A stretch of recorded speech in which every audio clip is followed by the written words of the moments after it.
Rugi sangat-sangat. Terpaling rugi tak share, tak repost video ni. Malam ni je. Dengan esok hari Arafah. Lusa dah dah. Tahu tak? Hari Arafah besar di sisi Islam. Dalam video ni saya bagi 3 hadis yang sahih berkaitan dengan hari Arafah. Tapi sebelum tu, sekali lagi, tolonglah tekan butang share, butang repost, copy link masuk dalam grup, sebarkan video ni sebanyak yang mungkin. Bagi video ni dekat semua umat Nabi Muhammad yang ada dekat luar sana. Bagi video ni dekat semua umat Islam yang ada dekat luar sana nah. Tak mau simpan seorang-seorang, tak mau amal seorang-seorang, tak mau dengar hadis ni seorang-seorang. Bagi orang lain pendengar juga nah. Okey, tengok saya. Yang pertama, puasa. Puasa pada hari Arafah. Nabi kata, puasa pada hari Arafah, aku berharap kepada Allah agar ia dapat menghapuskan dosa-dosa setahun yang lalu dan setahun yang akan datang. Oi, besar kan puasa hari Arafah? Hadis riwayat Imam Muslim. Okey, hadis yang kedua. Hadis ni dia kategori hasan, bawah sahih. Kuat juga. Yang ni berkaitan dengan zikir. Okey, tengok saya. Rasulullah sallallahu alaihi wasallam bersabda, sebaik-baik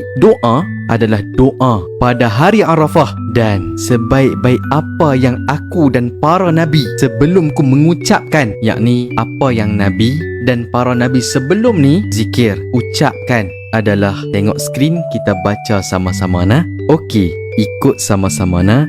La ilaha illallah wahdahu la syarikalah, lahul mulku wa lahul hamdu wa huwa ala kulli syai'in qadir. Macam mana dapat? Hari Arafah malam ni ke esok ke, perbanyakkanlah zikir yang Nabi ajak kita tadi tu nah. Okey, tu hadis yang kedua. Hadis yang ketiga. Saat sebelum tu, alang-alang, video ni mesti FYP punya. Saya doakan semoga Allah Ta'ala panjangkan umur semua orang yang tengah tengok video ni, yang sebarkan video ni, dan semoga Allah Ta'ala murahkan rezeki semua orang yang tengah tengok video ni, dan semoga Allah Ta'ala jadikan kita semua hamba yang soleh dan solehah. Jadikan anak-anak kita, isteri kita, suami kita, ibu bapa kita, umat Islam yang ada ke luar sana, semuanya jadi soleh dan solehah. Dan kita semua, Allah jamin rezeki kita, keluarkan kita daripada kesusahan hidup, dan dekatkan diri kita dengan Allah, dengan Rasulullah, dan Allah kumpulkan kita semua di dalam syurga suatu hari nanti.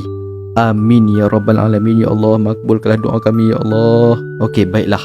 Yang ketiga, yang ni penutup. Hadis ni ada ulama kata sahih, ada ulama kata hasan. Hasan ni istilah kita di Malaysia, sahih lah juga. Boleh faham lah? Okey, baiklah. Hadis yang ketiga. Rasulullah sallallahu alaihi wasallam bersabda, hari Arafah adalah hari yang di mana sesiapa, tak kisah siapa, lelaki ke, perempuan ke, orang dewasa ke, budak-budak ke, tak kisah siapa, Nabi kata sesiapa yang mengawal pendengaran dia, penglihatan dia, dan lidah dia, yakni daripada melakukan maksiat, Nabi kata dia akan diampunkan. Allahu Akbar. Besarnya hari Arafah ni kan. Senang cakap, hari ni ambil peluang supaya Allah ampunkan dosa kita semua. Dan saya doakan semoga semua orang yang tengah tengok video ni, Allah Ta'ala ampunkan dosa kita semua, ahli keluarga kita, dan semua umat Islam. Amin ya rabbal alamin. Okay semua, share, repost, sebarkan video ni sebanyak yang mungkin. InsyaAllah kita jumpa dalam video yang akan datang. Mantap.